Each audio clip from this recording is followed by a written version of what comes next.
Hi అండి, అందరికీ నమస్తే. వెల్కమ్ టు మై ఛానల్ మనపల్లె రుచి. ఈరోజు మన వీడియోలో ఎంతో టేస్టీగా ఉండే ఎగ్ బిర్యానీ సింపుల్గా ఎలా తయారు చేయాలో తెలుసుకుందాం. దీని టేస్ట్ కూడా చాలా బాగుంటుంది.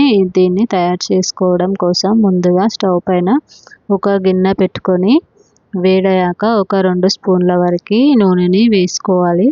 నూనె బాగా వేడైన తర్వాత ఉల్లిపాయల్ని ఇలా నిలువుగా సన్నగా కట్ చేసుకొని తీసుకోవాలి. ఈ ఉల్లిపాయలు అనేవి బ్రౌన్ కలర్ వచ్చేంత వరకు వీటిని ఫ్రై చేసుకోవాలి.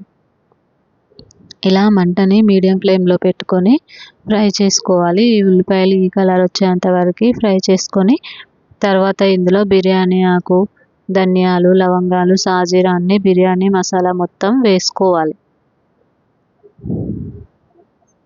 ఇలా మసాలాలన్నీ వేసిన తర్వాత మరలా ఒకసారి బాగా కలుపుకోవాలి. ఇలా కలిపిన తర్వాత ఇందులోనే సన్నగా తురిమి పెట్టుకున్న కొత్తిమీర, పుదీనా, అలాగే కొద్దిగా పసుపును కూడా వేసుకొని అన్నీ కలిసేలాగా ఒకసారి బాగా కలుపుకోవాలి. ఇలా కలిపిన తర్వాత ఇందులోనే మనం కొద్దిగా ఒక 2-3 స్పూన్ల వరకు పెరుగును కూడా వేసుకోవాలి. పెరుగును వేయడం వల్ల మనకి బిర్యానీ టేస్ట్ అనేది చాలా బాగా వస్తుంది. ఇలా ఒక 2-3 నిమిషాలు బాగా అన్నీ కలిసేలాగా కలుపుకోవాలి. తర్వాత ఇందులోనే మనం రుచికి సరిపడా కారం మీ స్పైసీనెస్కి తగ్గట్టుగా వేసుకోండి. ఎక్కువ వేసుకోండి, తక్కువ కావాలంటే తక్కువ వేసుకోండి. అలాగే కొద్దిగా ఉప్పును కూడా వేసుకోవాలి. ఇలా కలిపిన తర్వాత ఇందులోనే మనం నీళ్ళని పోసుకోవాలి. మనం 1 కప్పు బియ్యాన్ని తీసుకున్నట్లయితే అందులోనే మనం 1.5 వరకు నీళ్ళని పోసుకోవాలి. తర్వాత ఇందులోనే గరం మసాలా, ధనియాల పొడి, అలాగే బిర్యానీ మసాలాను కూడా వేసుకోవాలి. ఇలా నీళ్ళని పోసిన తర్వాత మనం అరగంట సేపు ముందే కడిగి పెట్టుకున్న బాస్మతి బియ్యాన్ని వేసుకోవాలి. మనం 1.5 నీళ్ళని తీసుకున్నట్లయితే 1 గ్లాస్ బియ్యం వేస్తే సరిపోతుంది. అన్నం అనేది చాలా పొడి పొడిగా వస్తుంది. ఇలా దీన్ని ఒకసారి కలిపి పక్కన పెట్టుకోవాలి. ఎక్కువసేపు కలపొద్దండి. మనం బియ్యాన్ని అరగంట సేపు నానబెట్టి ఉంచుతాం కాబట్టి బాగా కలపడం వల్ల బియ్యం అనేవి విరిగిపోతాయి. తర్వాత మూత పెట్టుకొని ఒక 5 నిమిషాలు హై ఫ్లేమ్లో ఉడికించుకోవాలి. ఇలా ఎసరంతా దగ్గర పడేంత వరకు హై ఫ్లేమ్లో ఉడికించుకొని తర్వాత మూత తీసి మంటని ఇప్పుడు మీడియం ఫ్లేమ్లో పెట్టుకొని ఒకసారి కలుపుకోవాలి. ఈ టైంలో మీరు రుచి చూసుకొని కావాలంటే కొద్దిగా ఉప్పు లేదా కారాన్ని కలుపుకోవచ్చు.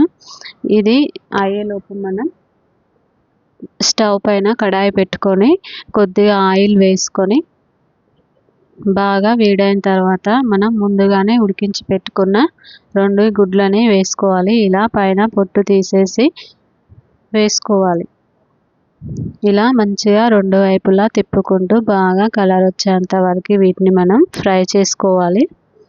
ఇలా ఫ్రై చేసుకునేటప్పుడు మనం మంటని మీడియం ఫ్లేమ్లో పెట్టుకోవాలి. తర్వాత ఇందులోనే కొద్దిగా కారం, ఉప్పు,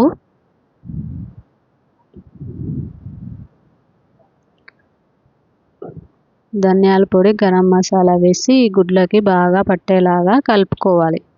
ఇలా కలుపుకున్నట్లయితే మనకి ఎగ్గులు అనేవి టేస్టీగా అవుతాయి. వీటిని ఇలా మనం బిర్యానీలో వేసుకున్నట్లయితే చాలా బాగుంటుంది. ఒక 3-4 నిమిషాలు ఇలా ఫ్రై చేసుకోవాలి. మంచిగా 2 వైపులా తిప్పుకుంటూ ఫ్రై చేసుకోవాలి. చూసారా, ఈలోపు మనం అన్నం కూడా అయింది. ఇలా మొత్తం దగ్గర పడ్డాక ఒకసారి కలుపుకొని బాగా ఫ్రై చేసి పెట్టుకున్న ఉల్లిపాయల్ని వేసుకోవాలి. పైన కొద్దిగా కొత్తిమీర వేసుకొని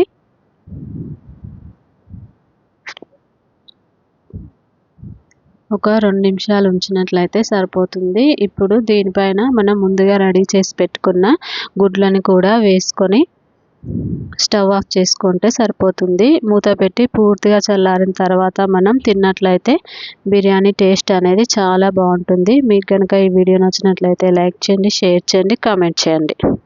మరిన్ని మంచి వీడియోస్ కోసం మా ఛానల్ మనపల్లె రుచిని సబ్స్క్రైబ్ చేసుకోండి.